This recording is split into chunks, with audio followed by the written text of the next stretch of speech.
SDPI വാഹന പ്രചരണ ജാഥയ്ക്ക് പെരിന്തൽമണ്ണയിൽ സ്വീകരണം നൽകും. 17-18 തീയതികളിൽ നടക്കുന്ന ജാഥയ്ക്ക് മണ്ഡലം പ്രസിഡന്റ് VP ഷിഹാബ് നേതൃത്വം നൽകുമെന്ന് നേതാക്കൾ അറിയിച്ചു. ഭരണഘടന സംരക്ഷിക്കുക, ജാതി സെൻസസ് നടപ്പിലാക്കുക, പൗരാവകാശ നിയമങ്ങൾ പിൻവലിക്കുക, വിരുദ്ധ നിയമങ്ങൾ പിൻവലിക്കുക, ഫെഡറലിസം കാത്തു സൂക്ഷിക്കുക, തൊഴിലില്ലായ്മ പരിഹരിക്കുക, കർഷക ദ്രോഹ നയങ്ങൾ തിരുത്തുക എന്നുള്ള മുദ്രാവാക്യങ്ങളാണ് ജനമുന്നേറ്റ യാത്രയിൽ നമ്മൾ പിടിക്കുന്നത്.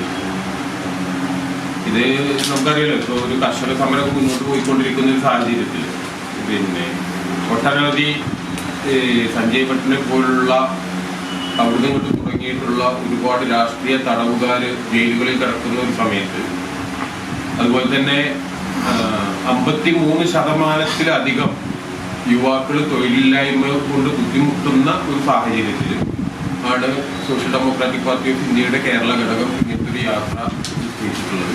വാർത്താ സമ്മേളനത്തിൽ ജില്ലാ കമ്മിറ്റി അംഗം ഷംസുദ്ദീൻ പുത്തൂർ, മണ്ഡലം president PV Shihab, vice president Ismail Kakkattil, vice president Abdurazak എന്നിവർ പങ്കെടുത്തു.